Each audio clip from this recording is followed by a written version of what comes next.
Hello everyone, this is Subhashish और welcome back to bucket list channel. तो इस channel के अंदर हम लोग लाइफ के छोटे छोटे बकेट लिस्ट हो गया या गोल हो गया या फिर कुछ जगह घूमने हो गया, कुछ एक्टिविटी हो गया, ये सारे फुलफिल करते हैं और आप लोगों को दिखाते हैं so that you will get inspire. क्योंकि मुझे भी अच्छा लगता था कि हाँ इन फ्यूचर में कुछ जगह प्लेसेस घूमना एंड ऑल लिस्ट में सबका होता है। तो इस तरीके से तो आज का जो बकेट लिस्ट है ये एक्चुअली मैंने कभी सोचा नहीं था कि नहीं पूरा भी होगा करके, बट इट्स कहीं ना कहीं सबकॉन्शियस माइंड में ये था कि नहीं हाँ अगर इन चांस मिलता है तो फिर MS धोनी से मिलने का। तो धोनी जी एक ऐसे है, मुझे क्रिकेट बचपन में बहुत ज़्यादा पसंद था, फिर उसके बाद जैसे जैसे बड़े होने लगे फिर क्रिकेट धीरे धीरे हम लोग कम देखने लगे। लेकिन कभी कभी कुछ अच्छे मैचेस होते हैं या फिर हाईलाइट्स हो गया या फिर जैसे वर्ल्ड कप चल रहा है तो कुछ मैचेस, इंडिया पाकिस्तान का मैचेस, ऐसे मैचेस में देखना पसंद करता हूँ। एंड स्पेशली मैं धोनी जी को बहुत ज़्यादा फॉलो करता in the sense in terms of ना कि क्रिकेट स्किल के हिसाब से, क्योंकि वो ऐसे जब पहले मैच मैंने उनको देखा तो आपको भी पता होगा कि ये बहुत ज़्यादा स्किलफुल नहीं थे, लेकिन बस उनका एक ही था कि नहीं प्रोसेस के ऊपर फोकस करो, बहुत ज़्यादा कूल रहते थे। बॉल आ रहा है तो बस मारना है, बस उतना उनका प्रोसेस था। एंड बहुत चीज़ों को थिंकिंग के ऊपर, ना कि रिजल्ट ओरिएंटेड हो, प्रोसेस ओरिएंटेड जैसे हम लोग फोकस करते हैं, तो ये सारे कहीं ना कहीं कनेक्टेड लगता था। तो मैं आपको एक चल स्टोरी बताता हूँ कब से मैं उनको मिलने का मन था। आपको पता होगा इंडिया में दो क्रिकेट अगर आप लोग फैन हो तो दो मोमेंट सबसे ज़्यादा इंपॉर्टेंट था। एक था एक रनआउट था जो पूरा इंडिया, जो न्यूजीलैंड का रनआउट था, एग्जैक्ट ईयर मुझे याद नहीं है, वर्ल्ड कप के टाइम पे न्यूजीलैंड के अगेंस्ट में धोनी जी का जब रनआउट था पूरा इंडिया लो फील कर रहा होगा उस टाइम पे। एंड सेकेंड आप लोग को याद होगा जब वर्ल्ड कप हम लोग जीते थे और 6 लगाए थे, वो मोमेंट में सब लोग बहुत ज़्यादा चेयरफुल थे एंड स्टेडियम पूरा आवाज़ करता था। एंड स्पेशल मोमेंट भी था धोनी जी का, जैसे इंटरव्यू ने बताया होगा और आप लोगों को पता होगा। याद है ऑलमोस्ट 2021 या 22 में जब मैं दुबई गया था फैमिली के साथ, उस टाइम से पहले 3-4 महीने पहले RP सिंह जी ने, जो इंडियन क्रिकेटर बॉलर थे और विनिंग स्क्वाड में भी थे, उन्होंने पिंग किया था इंस्टाग्राम के अंदर। फिर मुझे पता चला वो भी ट्रेड करते हैं। फिर उन्होंने बताया था कभी अगर दुबई आना हुआ तो फिर हम लोग कनेक्ट होते हैं।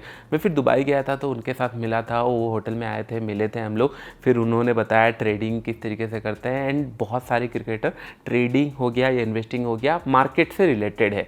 तो तब मैंने उनको रिक्वेस्ट किया था फर्स्ट टाइम, क्योंकि उससे पहले कोई प्लान भी नहीं था कि नहीं हम मिलने हो सकता है धोनी जी से एंड ऑल। तो उनको पहले मैंने रिक्वेस्ट किया था कि नहीं अगर पॉसिबल हो सकता है तो धोनी जी से एक बार मिलना है।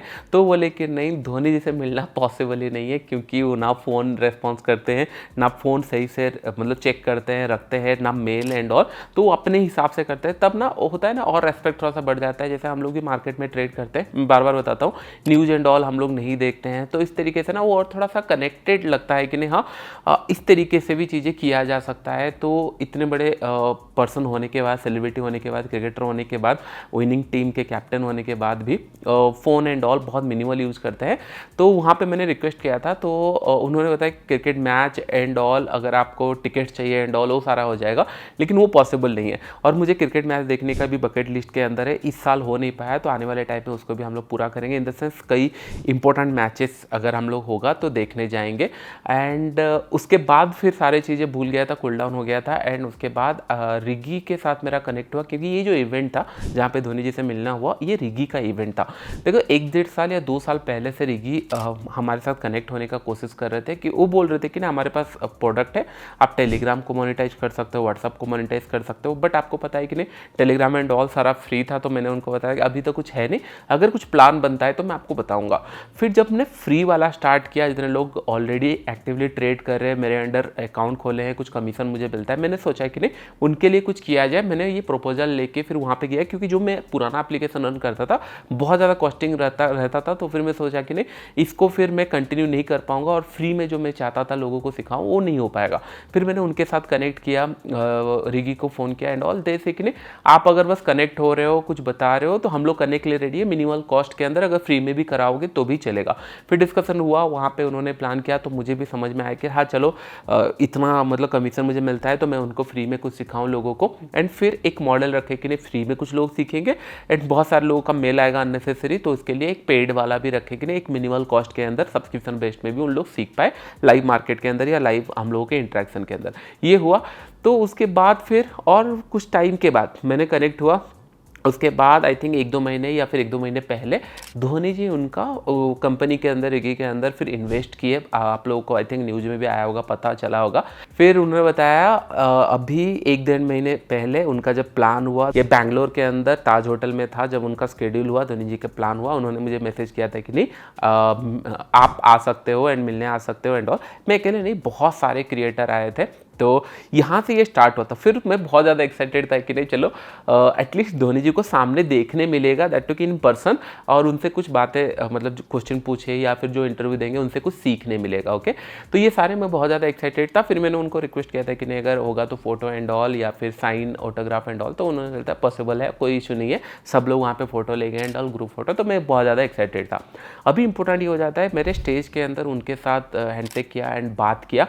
बात में मैंने उनके ये किया कि जैसे यहाँ पे प्रो ट्रेडर दिख रहा होगा, तो उन्होंने देखा अच्छा आप ट्रेडर हो, तो मैंने बोला हाँ मैं ट्रेडिंग करता हूँ काफ़ी टाइम से। और मैंने उनको बोला क्योंकि उनको ट्रेडिंग के बारे में थोड़ा बहुत आइडिया है, लॉसेस प्रॉफिट इन्वेस्टिंग, वो खुद बोलते हैं कि इन्वेस्टिंग करो, ट्रेडिंग थोड़ा सा लॉसेस वाला फील्ड है क्योंकि 95% लोग लॉस करते हैं। तो ये शर्ट देख के, ये टैगलाइन देख के उनको ये कन्वर्सेशन याद आया कि नहीं ट्रेडर हो एंड ऑल। तो मैंने उनको ये बताया कि नहीं लास्ट टू ईयर के अंदर मैं आरपी सिंह से दुबई से मिला था, फिर वहाँ पर मैंने उनको बताया था कि नहीं ये कन्वर्सेशन बताया था कि नहीं आपसे मिलना है करके। अगर मैंने उनको ये भी बोला कि नहीं अगर आप ट्रेडिंग कम्युनिटी में इन फ्यूचर या ट्रेडिंग कभी आते हो तो डेफिनेटली आप मेरे चैनल में गो थ्रू होंगे, आओगे, कहीं ना कहीं रिकमेंडेशन आ जाएगा या फिर कोई ना कोई आपको रिकमेंड कर देगा। उन्होंने बताया, तो उन्होंने बताया अच्छा बहुत गुड, अच्छा प्रॉफिटेबल हो। मैंने बोला हाँ प्रॉफिटेबल हो, सारा चीज़ें मैं दिखा सकता हूँ एंड ऑल। तो उन्होंने बताया कि नहीं हाँ बस लोगों को ये सही तरीके से गाइड करना है कि नहीं बहुत सारे लोग यहाँ पे लॉस करते हैं। जैसे बार बार मैं आपको बताता हूँ, ये एक ऐसा फील्ड है जहाँ पे कम पैसे लेके स्टार्ट करो, अगर नहीं हो रहा है फिर दूसरे फील्ड में जा सकते हो या दूसरी चीज़ें कर सकते हो, क्योंकि डजंट मीन दैट कि नहीं आपको अगर जॉब पसंद नहीं है तो ट्रेडिंग में आपका काम हो जाएगा, या फिर मैं कर रहा हूँ या 100 लोग और कर रहे हैं या और कोई कर रहा है तो आपका भी हो जाएगा। फोकस ये होना चाहिए कितना लूज कर सकते हो उतना लेके आओ, अगर हो रहा है ट्रेडिंग तो करो, नहीं तो फिर इन्वेस्टिंग भी बार बार बताता हूँ, ETF एंड ऑल ये सारे वीडियो में बताता हूँ कि नहीं उसके ऊपर मनी मैनेजमेंट के ऊपर फोकस करो, प्रोसेस के ऊपर फोकस करो, फिर रिजल्ट ऑटोमेटिक आएगा। फिर मैंने उनको बोला कि नहीं मैं बहुत बड़ा फॉलोअर्स हूँ, आपका फ़ैन तो नहीं बोलूँगा लेकिन फॉलोअर्स हूँ, क्योंकि मैं आपका थॉट प्रोसेस, आपका जो प्लानिंग होता है, आपका जो कूल नेचर है, ये मैं बहुत ज़्यादा एडमायर करता हूँ एंड फॉलो करता हूँ। सो दैट क्या होगा हमारे फील्ड में भी ऐसे होता है। तो मैंने ये सारी चीज़ें बताया, फ़ोटो लिए, फिर उसके बाद हम लोगों ने क्रिकेट बैट मैंने लेके गया था, छोटा जो मिनीचर होता है छोटा वाला बैट, उसको उसके ऊपर साइन किए उन्होंने।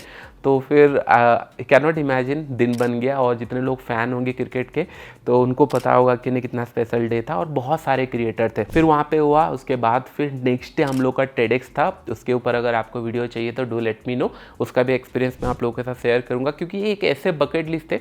जब मैंने ट्रेडिंग स्टार्ट किया था कभी सोचा नहीं था कि नहीं ये सारे पूरे होंगे। मैंने मेरे प्रोसेस के ऊपर फोकस किया, जैसे यूट्यूब चैनल के अंदर इतने लोग बढ़ जाएंगे ये भी मुझे पता नहीं था। मैंने बस अपना काम किया, और आपको पता होगा मैं बहुत सारी चीज़ें नहीं करता हूँ ना, मैंने आपको बहुत ज़्यादा कुछ जैकपॉट सेटअप एंड ऑल ये सारे कुछ बताया नहीं हूँ। 1-2 सेटअप बताया हूँ, प्रोसेस के ऊपर फॉलो करो, डेली एनालिसिस करते हैं, ये सारी चीज़ें हम लोग करते करते धीरे धीरे ग्रो किए हैं एंड आप लोगों ने ये जर्नी देखा हुआ है। तो इसके लिए मैं बोलता हूँ कि नहीं प्रोसेस के ऊपर फोकस करो, रिजल्ट ऑटोमेटिक धीरे धीरे आ जाता है, आज नहीं तो कल आ जाएगा, लेकिन ड्रीम बड़े रखो। सो दैट क्या होगा जब आप ड्रीम के ऊपर काम करोगे राइट, जब फुलफिल होगा तब आपको समझ में आएगा कि हाँ आपने कुछ चीज़ें अचीव किया, फिर नेक्स्ट गोल की तरफ। इसके लिए ये चैनल भी मैंने खोला है कि नहीं हाँ छोटे छोटे बकेट लिस्ट हम लोग पूरा करेंगे, फिर next bucket list. I hope ये सारे पॉइंट आपको समझ में आ रहा होगा, क्लिप्स आपने तो देखा होगा। अभी के लिए फ्रेंड्स इतना ही, थैंक यू।